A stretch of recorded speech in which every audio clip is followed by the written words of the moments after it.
Alrighty guys, so this is going to be just a quick video for a double strike. This video would have been up a little sooner, maybe about a day or day and a half sooner. Just the video ended up being longer than what I would have liked it to be. And I just didn't feel like editing a whole entire big video.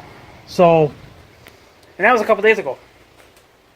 And then I got kind of busy, and then it was so hot, you know. It's still hot now, but there's, you know, it's more hotter in the shop than it is outside, but it is what it is. So, yeah, so anyways, this is going to be I did mow my lawn a few days ago. I have to check the app again to see when I did last mowed. Probably could almost use it again, but not quite. I think maybe another day or two and it could go. It just looks really bad because of the stupid dandelions, but don't have a sprayer to spray for dandelions, so not one worth it. So, yeah. So, I guess I'll flip this camera around and let's kind of show you and tell you what you kind of need to do and stuff. So, 1 second here. Okay, so double strike wanted to know how to sharpen a chain. Well, this is just going to be how I do it. You may want to watch some professional videos, but the first thing to do is find out what kind of chain, what kind of chain you have. Usually it's written on the side of the bar, like it is here for me, 0.325 3/8 chain. I know AJ gave me a link to where you can buy more chain.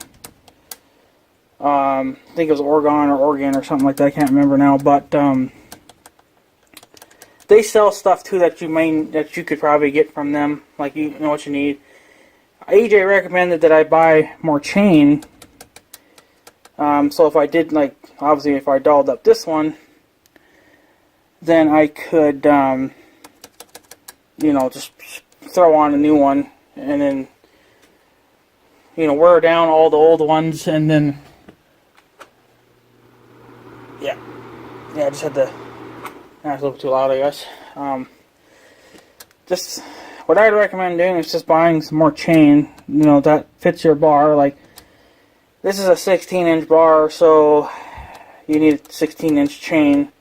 You can get it in the big rolls, like the 100 200 foot rolls, but that's for the professional use, and you'll get many years out of one chain as long as you don't hit concrete or bricks or very dirty logs. Of course, you're going to hit dirty logs no matter what, but try to avoid the dirt and concrete, because I think that's how I dickered this chain.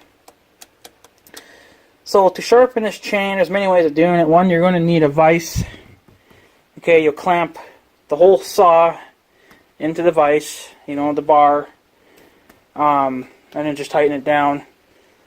And then you have left and right hand cutters, so pick whatever side you're going to do first. So like right here, we're going to work on this tooth right here.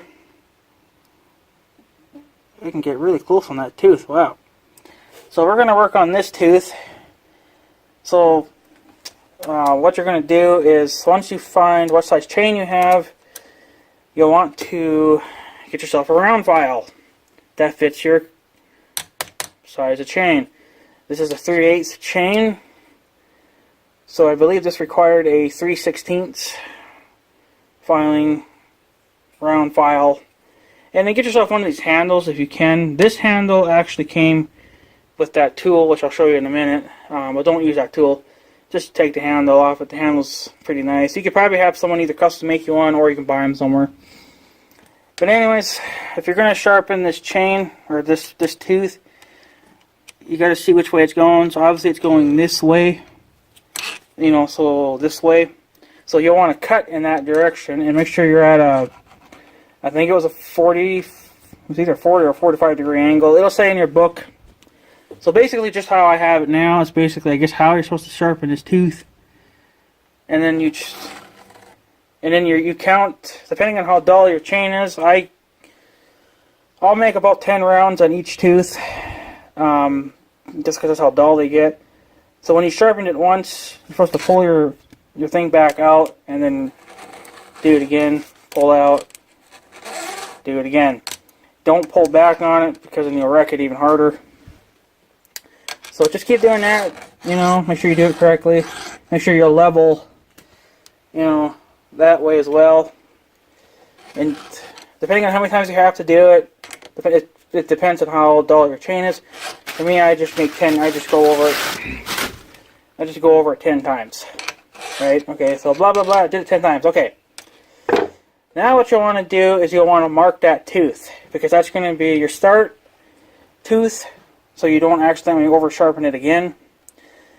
Some people use like a white permanent marker or something to mark it. I just grab me a tie, a brightly colored tie like a red or a green, and just tie that really tight around the tooth. Okay, just pretend I did that. Okay, just, you know, just tighten it around it really good, really tight, so it can't come off, because this will come off once it goes inside of here. So you got to make sure it's tight. You got to make sure it's tight. So then once you do that, once you've done all, you know, these side cutters, okay, so basically the way that you saw it sitting now, you want to cut the other side of the teeth, the other teeth. So then there you'll want to, if I can do this one-handed, take your saw out of the vise and flip it around. Okay, so then now you're cutting these cutters right here. So, and then again, just keep doing that all the way around. Make sure you mark where you started so you know where to stop. Again, you'll need a vise. If you don't have a vise, you can get a vise that would go into like a log or a stump. Okay, you just whack it in there with a hammer or something. Works fine. That's kind of more for out in the field kind of use. If you got one of these bad boys in your garage, it'll come in handy for this. So just keep doing that all the way around until you get them sharpened. And then another thing too, you don't want your chain too loose. So right now that's not too bad, but if it was really sagging, you would want to fix that problem. So your saw should come with one of these. One of these little fancy tools. This came with my saw when I bought it. Okay, it's got a flathead screwdriver on one, and it's got two different size things on there. That is for adjusting the chain and tightening.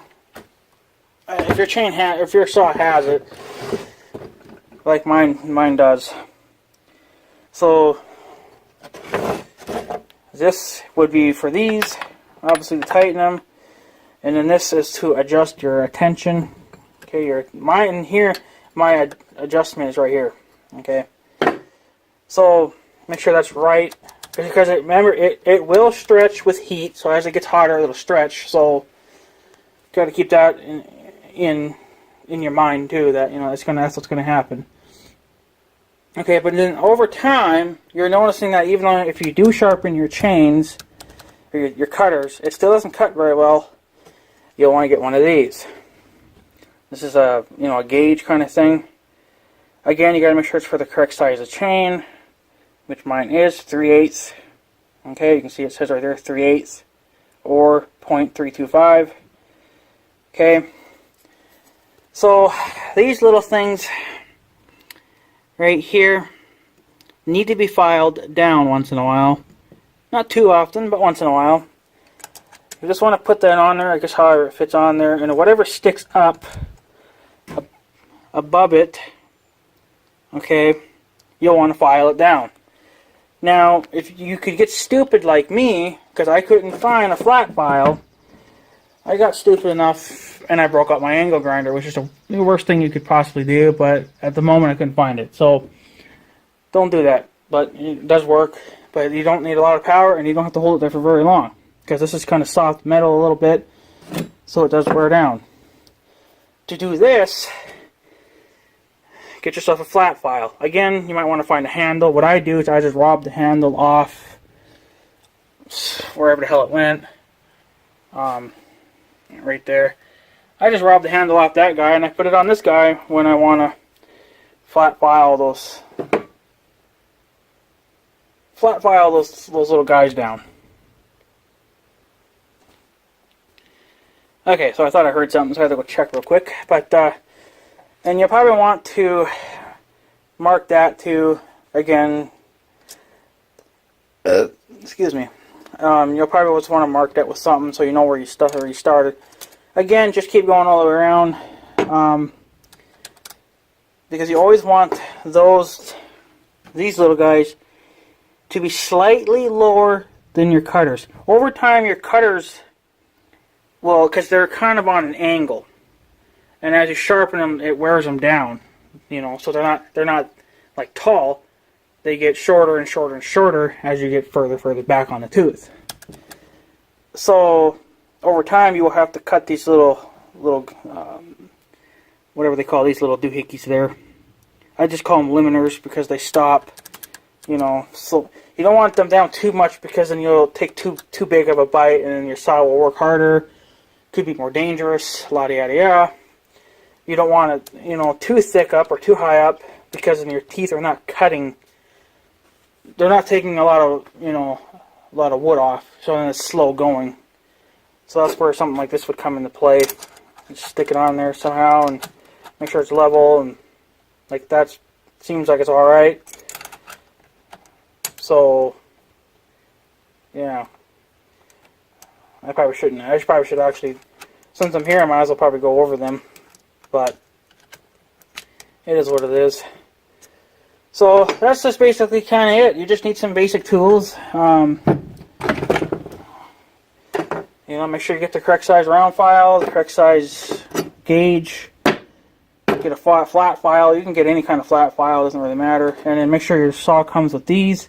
With this tool, if it does not, you can probably order them somewhere online or get them at a steel dealer or any dealer that sells chainsaws. You could basically just pick up one of those. If your saw has just kind of a setup, I don't know what kind of setup Double Strike saw has. So therefore, yeah. Now this tool. This is a bar-mounted file holder. Okay, just mount something to your bar. I don't remember how it goes on because I have not used it in years. But your file goes in there, obviously. I bought this because I wanted to see if it would speed up or help sharpening. It just seemed like it was slowing me down. It just wasn't worth it, so I just stopped using it. I just robbed the handle off it. So, yeah, I wouldn't bother with those. If you wanted to get a little bit faster and a little more fancier, you could get a electric sharpener. There's some that mount to your bar, but I believe they run off 12 volts. And then you can get a bench mounted like this is, or wall mounted. I might actually get a wall mounted one. And then you can put your chain on that and just you take it off the bar, obviously, and you just go around it and sharpen your chains 10 times faster. But they're easily a couple $100, depending on what kind of brand you go with. So I may try to, I think Northern Tool sells them, and then that Oregon or Oregon, whatever website sells them too. So I'm probably going to get me a wall mounted one, and it's going to go up in the garage up at the house. Just because it's easier there, and there's no sense of putting stuff back here because there's not enough power to run all this stuff. So yeah. So yeah, and make sure that you inspect your air filter. You probably need to change them every once in a while. Wash them, blow them out, whatever you can do. Read the book. Read the book. And then there will be information here and sometimes here. Depending on make and model of your saws, I don't know. I think Double Strike, you got a cheaper saw. Obviously it's not a steel, but whatever. For the amount of use he uses it for, that's probably going to be more than good enough for him. For me, I just got a steel one because they're reliable. They last a long time. And that's what my uncle has. We've always ran steel saws. So I picked up one myself. Obviously I picked up the Farm Boss MS290 back in 2012, I believe it was. I love the fucking saw. It's a little heavy for me. I think I would have liked a little lighter saw. But it is what it is. So yeah, I actually recommend Double Strike. I don't know what kind of sawing you plan on doing. If you can afford it, I would try to get 2 saws. Get a real saw, or like not a real saw, but a big enough saw like this. You know, where you got a 16-inch bar. You know, so you can do some heavy cutting if you had to. But then get a much lighter saw, a much smaller saw, for just trimming up branches and stuff like that. Because I do a lot of trimming of branches around my yard, because I don't want the branches to scrape up the John Deere's mower paint job. And when I use this saw to do it, it's heavy. This is a 13-pound saw. As far as I remember, it weighs 13 pounds. I should have gotten, if I could, I'd probably buy another saw. But it would have been, well, back in the day when these were being invented, it would have been the MS 180, I believe it was. What they are now, I don't know. I haven't kept up to date with steel. But I really like their, I believe it was an MS 180. Much smaller saw. Yeah, I think that only had maybe a 12-inch bar. I think you could put a 16-inch on them as well. But I think I would like the 12-inch bar better. Because for trimming around trimming around trees, you know, typical trimming of branches and stuff, you don't need a 13-pound saw to do that. Unless you're cutting a really big tree. Like if you're cutting a log and it's bigger than that, then yeah, you probably would need a bigger saw then.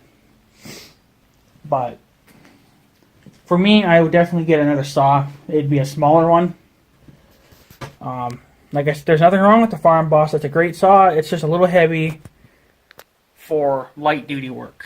You need a light duty saw to do light duty work. So it doesn't hurt to spend a little extra money and get yourself another one. Even if you can maybe buy a used one. It would probably be worth it. You know, it probably would need some love, but that's what your steel dealers are for, right? Well, or whatever dealer you buy a saw from, but for me, I'm always going to be sticking with steel, so yeah. I could have gotten the Wood Boss chainsaw. Would have been a few pounds lighter, but I just like the Farm Boss a lot more, so I ended up getting that. So a little difference in horsepower and a lot different in weight-wise, but that's why I recommend getting 2 saws instead of just one.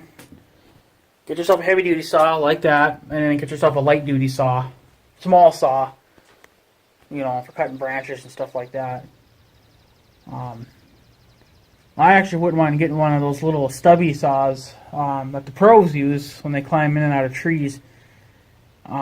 They're stubby. They don't have, I don't remember the model numbers, but they don't have like the handle here.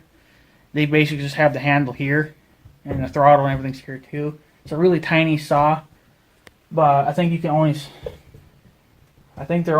you're only allowed to buy them if you're a professional company or if you're a professional at it or whatever. I don't think it matters, but last I checked anyway, you had to be a professional person to buy them.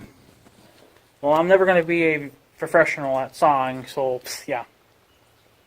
Or I think if you owned a business, a tree removal business, you'd probably get to buy them. So if you can find a used one, that would probably be your best bet, but they're even lighter. So that's just what I do, you know. Get a small saw and be done with it. Get a big saw and a little saw. So, but anyways, I hope that kind of helps out a little bit. There, Devil Strike's not professional, but, you know, that's a general guide on how to sharpen it. I could put some links to some videos down below on how to do it professionally.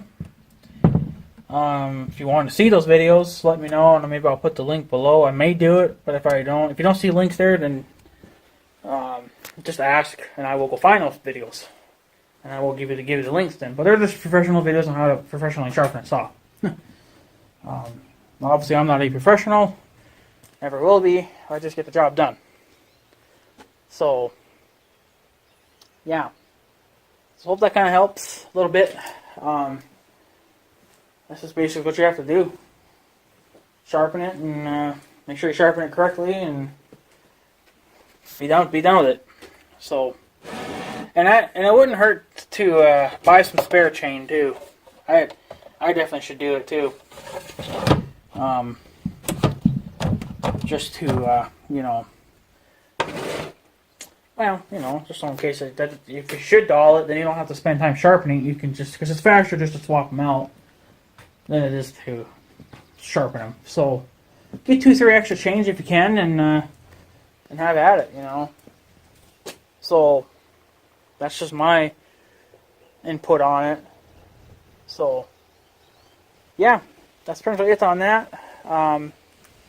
Just a little quick lesson on that. Give you guys an update on the new hose reel. It's been outside for the last couple days now, 3 days actually. I have used it. I did have to put a washer where that black hose screws up to the thing on the thing, because I didn't have a washer in it. I didn't know if it needed one. I guess it does, because it started pissing everywhere. So I went and put one in. Still have a spare one somewhere because it came with 2. So yeah. So it's been working pretty good. Actually, I got done using it again today too. So I'm not to wash. Well, I washed out my shit pump. So because that was rusty and dirty and stuff. So I cleaned it up with that, and it just seems like there's more pressure there. Believe it or not, I don't know why. It just seems like there's more pressure now. Maybe it's a smoother pipe or something. I don't know. It's letting water build up a little bit better and has more pressure. I don't know. But it is what it is. So, what else is going on today? I had to, this would be my second sign now. I had to fix 2 of my signs, my no trespassing signs, have been sliding down the poles. Really couldn't figure out why they were doing that until today. Well, no, a couple days ago or a few days ago. It was super windy out, and the wind was actually rocking it, and then it would slide down the T-posts.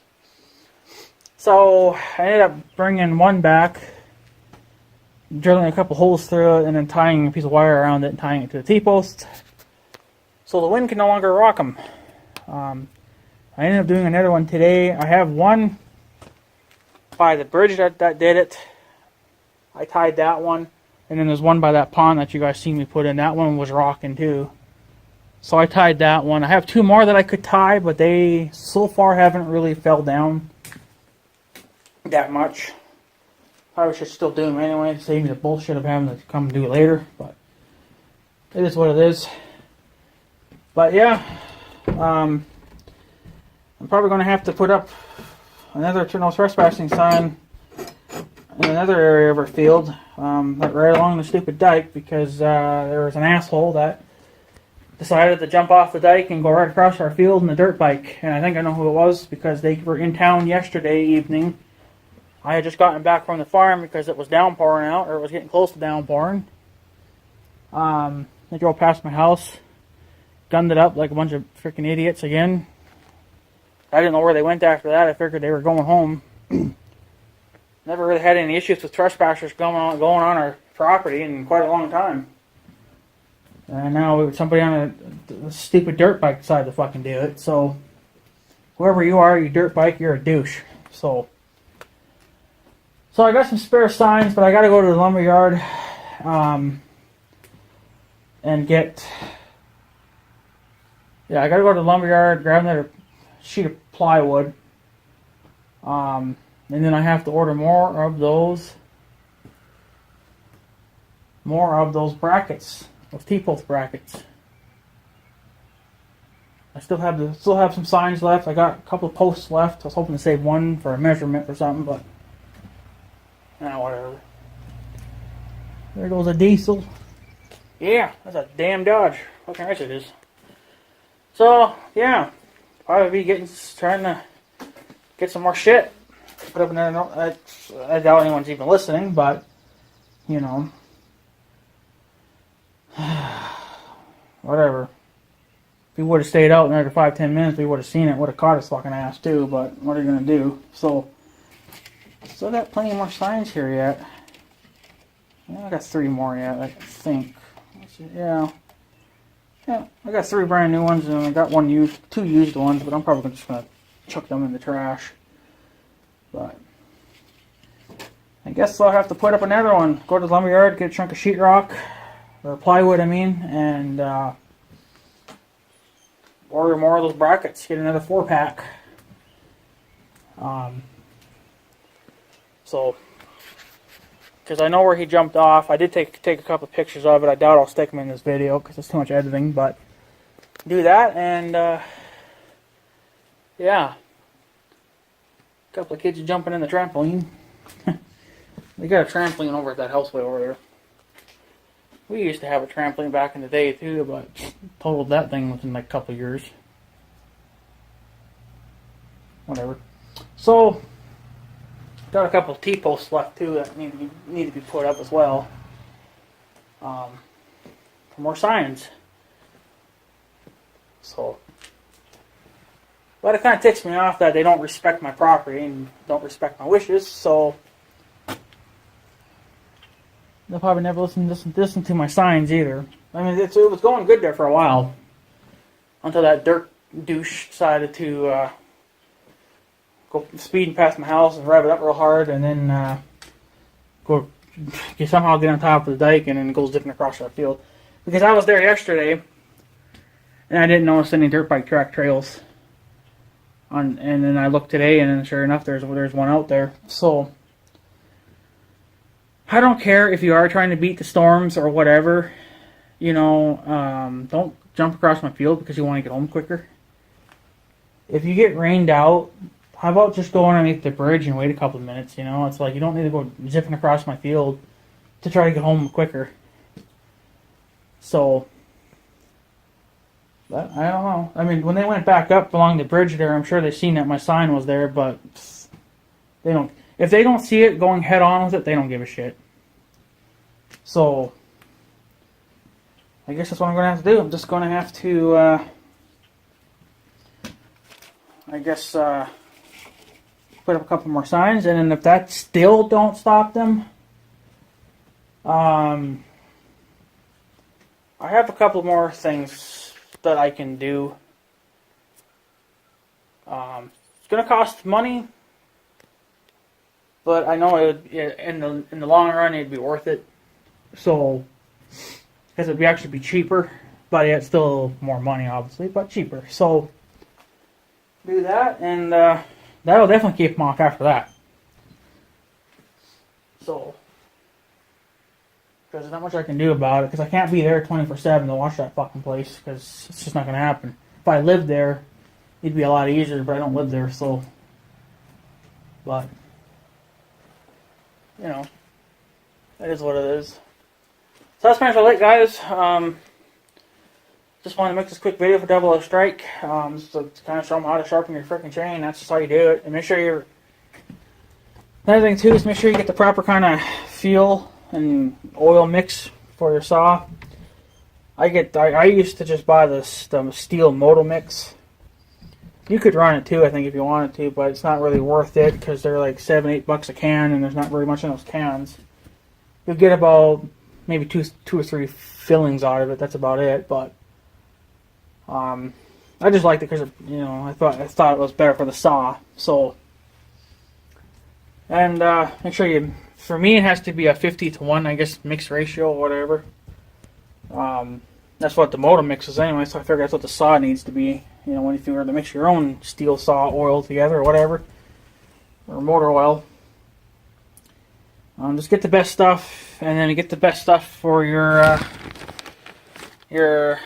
bar and chain oil, because you're going to need some of that too to keep the chain lubricated so it doesn't overheat or whatever, so, or wear out early. So make sure you get some of that good stuff, and just make sure it's good and mixed right, and you should be good. So, but yeah, so anyways, guys, I guess that's pretty much it. I'm going to take off. So just give you guys a quick little update, and then plus the video for Double Strike. Yeah, I need to do some work to these stupid stickers again. I got Super Grand Prix nice sticker coming off the board. I fixed it now. I'm gonna have to glue them back on. Try to do it sometime before this winter. So, yeah, alright, guys, I'm gonna take off. So I guess have a good day and stuff. So yeah, thanks for watching, guys. Take her easy.